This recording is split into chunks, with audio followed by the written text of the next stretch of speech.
8.5 साल बाद हिजड़ों की फौज साबित होगी भारतीय सेना। ये हम नहीं कह रहे हैं, ये आरजेडी के सहकारिता मंत्री ने कटिहार में ये बयान दिया है। उनका कहना है कि 8.5 साल बाद जो देश की फौज है, जो सेना है, वो हिजड़ों की फौज साबित होगी। मेरे साथ इस वक्त बात करने के लिए पूर्व वन एवं पर्यावरण मंत्री नीरज कुमार बबलू हैं। हम उनसे बात करेंगे। सर, ये फिर से एक बात देखिए, आरजेडी जो है इस तरह का बयान देती हुई नजर आ रही, करी हिजड़ों की फौज साबित होगी। देखिए, मुझे लगता है कि कोई डिरेल आदमी ही इस तरह का स्टेटमेंट दे सकता है। कोई एक सामान्य मंत्री इस तरह का स्टेटमेंट नहीं दे सकता है। और मुझे लगता है कि सही कहा कि आरजेडी में होड़ लगा हुआ है विवादित बयान देने का। और जैसा बयान आ रहा है, मुझे नहीं लगता है कि आरजेडी के लोगों की मानसिक स्थिति सही है। जिनका मानसिक स्थिति बिगड़ते जा रहा है, वो इस तरह के बयान बाजी करते रहते हैं। भारतीय सेना पे पूरे देश को नाज है और आज भारतीय सेना का लोहा पूरा दुनिया मान रही है। और उस परिस्थिति में भारतीय सेना पे इस तरह का कमेंट करना, जब चुनाव होता है तो आरोप लगाते हैं कि बीजेपी के लोग सेना पे हमला कराते हैं। और अभी सेना को इस तरह से बदनाम करना, सेना पे इस तरह से उंगली उठाना, सेना को इतना भद्दा शब्द करना, तो ये तो मानसिक स्थिति को दर्शाता है कि इन लोगों का मानसिक स्थिति पूरी तरह बिगड़ गया है। क्योंकि देख रहा है कि जनाधार खिसकते जा रहा है। जब जनाधार लोगों का खिसक रहा है, लगता है कि भविष्य अंधकार में जा रहा है, तो इस तरह का अनाप शनाप बयान दे रहे हैं। पूर्णिया में वो लोगों के साथ संपर्क कर रहे थे, कटिहार में उस वक्त थे, पूर्णिया में रैली होने वाली है 25 तारीख को, इसको लेकर वो वहां पर जनसंपर्क अभियान में थे।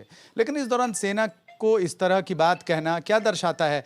बार बार कभी सेना, कभी राम, कभी गीता, कभी कुछ और, इस तरह की घटनाएं लगातार देखने को मिल रही हैं। देखिए, मैंने बताया है कि आरजेडी लोग की मानसिकता विकृत होते जा रही है। समाज में विद्वेष फैलाने के ये लोग काम करते हैं। कभी सेना को बदनाम करेंगे, कभी धर्म को बदनाम करेंगे, कभी जात को बदनाम करेंगे, कभी रामायण को बदनाम करेंगे, कभी महाभारत को बदनाम करेंगे। तो ये लोग षड्यंत्र में लगे हुए हैं कि कौन सा ऐसा षड्यंत्र रचे देश में जो अमन और चैन है, देश जो आगे बढ़ रहा है। तो इन लोगों का कलेजा फट रहा है। लग रहा है कि भारतीय जनता पार्टी जिस तरह से शासन चला रही देश में, तो पूरा जनाधार बढ़ते जा रहा है। लोगों का झुकाव भारतीय जनता पार्टी की तरफ एक तरफा होते जा रहा है। इस चीज़ से इन लोगों की बेचैनी बढ़ते जा रही है। माननीय प्रधानमंत्री जी का, माननीय गृह मंत्री जी के काम से इन लोगों की बेचैनी बढ़ती जा रही है। माननीय गृह मंत्री जी पहले अभी पूर्णिया में रैली किए, काफ़ी बड़ा रैली हुआ। सरकार टूटने के बाद रैली हुई, काफ़ी जनाधार को लगा कि बढ़ते जा रहा है। तो पीछे से ये लोग रैली कर रहे हैं और रैली में अनाप शनाप कुछ ऐसा बक रहे हैं जिससे लोग उनके साथ हैं। इसका उल्टा ये बोलने का क्या कारण हो सकता है? सेना अभी आ गई बीच में। इससे पहले उन्होंने कहा कि सेना पे राजनीति बीजेपी करती है, लाशों पे राजनीति करती है, कई तरह के बयान दिए गए। अब ये कहा गया कि सेना हिजड़ों की फौज साबित हो। देखिए, दोनों तरह की बात ये लोग करते हैं। एक तरफ सेना के बारे में बीजेपी को कहते हैं, राजनीति करते हैं। दूसरी तरफ खुद सेना पे आरोप लगाते हैं कि सेना में हिजड़े हो जाएंगे। तो ये तो मैंने स्पष्ट कहा कि ऐसा बयानबाजी वही कर सकते जिसकी मानसिक स्थिति ठीक ना हो। तो ये स्पष्ट हो रहा है कि आरजेडी के नेताओं की मानसिक स्थिति ठीक नहीं चल रही है। इस तरह के लिए इसलिए अनाप शनाप बयान दें। अग्निवीरों का भी विरोध किया है। अग्निवीरों का विरोध करते हुए कहा कि ये जिस तरीके से सेना की बहाली हो रही है, मैं उसका विरोध करता रहूंगा। अग्निवीर से अब इनको क्या दिक्कत? देखिए, अग्निवीर का ही लोग विरोध करके थक चुके।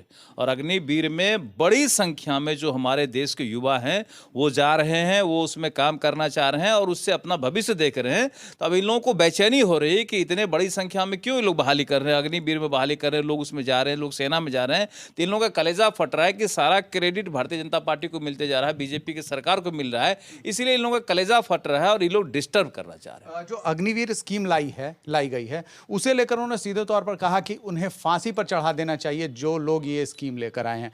क्या मतलब है? देखिए, इतना बेहतर स्कीम लाया गया है। युवा काफ़ी उत्साहित है अग्निवीर में जाने के लिए।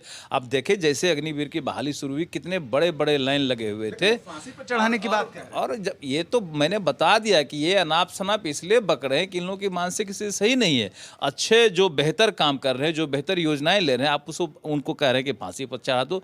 इससे तो ये स्पष्ट होता है कि आपको क्या बोलना है, क्या नहीं बोलना, कुछ पता ही नहीं है। मंत्री की कुर्सी पर बैठे हुए अनाप शनाप अपना बैकग्राउंड देखते नहीं, आरजेडी का बैकग्राउंड अगर देखेंगे तो ज़्यादा से ज़्यादा नेता उसमें कोई बलात्कारी है, कोई रेपिस्ट है, कोई आपको मर्डरर है। आप कितना नाम गिना है कि लोग आरजेडी के जो एमएलए हैं वो जेल में सड़ रहे हैं, एमएलए रहते हैं उनको सजा हो रही है। तो पूरा उनका बैकग्राउंड जो है तो अपने बैकग्राउंड के हिसाब से बयान दे रहे हैं, तो वही स्थिति है। ये स्कीम जो थी अग्निवीर स्कीम जो है योजना लेकर आए थे प्रधानमंत्री नरेंद्र मोदी, सीधे तौर पर उनको टारगेट किया जा रहा है, कहा जा रहा है फांसी पे चढ़ा देंगे। ये कैसा बयान है प्रधानमंत्री के लिए? ये मैंने आपको कह दिया कि ये पागलपन है, ये पागलपन वाला बयान है। अनाप शनाप पकड़े हैं, आइडेंटिटी क्राइसिस हो रहा है, इसलिए इस तरह का अनाप शनाप बयान दे रहे हैं। तो देखा आपने कि सीधे तौर पर नीरज कुमार बबलू ने सीधा हमला बोला आरजेडी के ऊपर, उनके बयानों को लेकर, उनकी मानसिकता के ऊपर, और कहीं ना कहीं आइडेंटिटी का जो क्राइसिस है, ये बड़ा सवाल उठाया है कि आइडेंटिटी का जो क्राइसिस